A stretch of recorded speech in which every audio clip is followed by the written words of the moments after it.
Avrupa Yetimder ve İHO Ebral olarak 2013 Kurban Programı dahilimizde Afrika'ya gitmiştik ve Afrika'nın Somali sınırına yakın dünyanın en büyük mülteci kampı olan Dadaab kampında hayırseverlerin verdiği kurbanları oradaki %95'i yetim olan o ailelere, o fakirlere, o mağdurlara kurbanlarımızı kesip orada ihtiyaç sahiplerine ulaştırdık.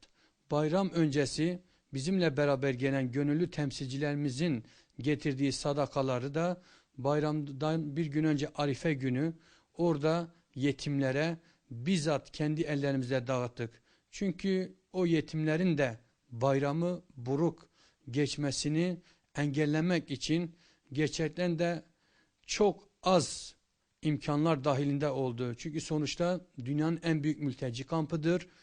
700 bin insan resmi kayıtlara göre, gayri resmi de 1-1,5 milyon insan yaşadığı tespit edilmiş ve bu şekilde o yetimlere de sahip çıktık. Artı gene Avrupa Yetimler olarak Kurban Bayramı günü de kamp büyük olduğundan ve güvenlik sıkıntısı olduğundan ötürü kurban programımızda 4 ayrı noktada gerçekleştirdik. Bunlardan ilki İFO'ydu ve bayram namazından sonra hemen İFO bölgesine gittik. Orada kurbanlarımızı kestik. İkinci bölge Degehli'ydi. Orada da gene bayramın birinci günü öğlene yakın orada da programımızı gerçekleştirdik. Üçüncü bölgede Hagerlik'ti. Orada da gene hayırseverlerin verdiği kurbanları kestik ve ihtiyaç sahiplerine teslim ettik. Bayramın son günlerinde de Garissa bölgesinde kurbanlarımızı kestik ve oradaki ihtiyaç sahiplerine teslim ettik. Bu dünyanın en büyük mülteci kampını gezerken bazı tablolarla, bazı karelerle de karşılaştık. Bizi etkileyen bölümü medrese bölümüydü ki gerçekten de orada bir tane hayırsever daha önce onlara bu imkanı sağlamış. 8 sınıflık bir yer, 300 tane öğrencisi var. Yerleri hep çamurdur. Sırası doğru düz sırası yok. 3 tane veya 4 tane eski Kur'an-ı Kerim'le eğitimlerini sürdürüyorlar. Yani biz onu anladık ki imkansızlıklar içinde imkanları gerçekleştiriyorlar. Ve oradaki o ihtiyaç sahibi insanların dilinde Allah'a hamdolsun başka hiçbir kelime duymuyorduk. Hallerinden de hiç şikayetçi olmuyorlardı. Geçen yıl Avrupa Yetimler olarak 2012 yılında Kurban Bayramı'nda gidilmişti. Artı 3 aylar programı dahilinde Haziran ayında gene Avrupa Yetimler oraya gıda paketi götürmüştü. Orada bizzat biz de vardık. Oradaki gene oranın yetkilileri şu lafı bize söylemişlerdi. Demişlerdi Kurban Bayramı'ndan sonra ilk yardım getirip dağıtan bize yardım eden dernek olarak Avrupa Yetimleri görüyoruz. Tabi azdır. Çünkü sonuçta milyonlara varan bir sayıdır. Ve işin bir boyutu da mesela biz orada yetkililerin ağzından dinledik.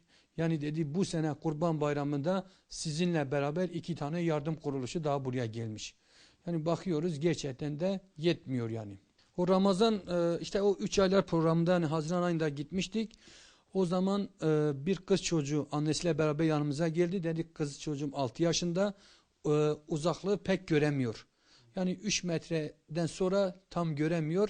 Biz de bilgilerini almıştık. Getirmiştik burada. Avrupa'da birkaç programda anlattık.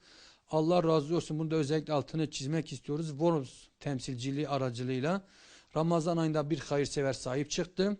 Ve bütün masraflarını ödedi. Ramazan ayında ameliyat olmuştu.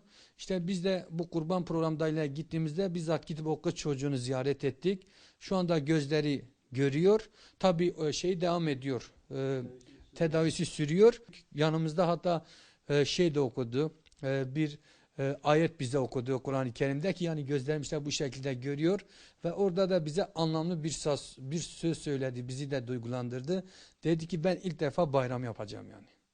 Yani bu lafları insan duyunca gerçekten de yani nelere köprü olduğumuzu, hayırseverlerin nelere hizmet ettiklerini bizzat şahit oluyoruz ve bunu kelimelerle de anlatamıyoruz yani.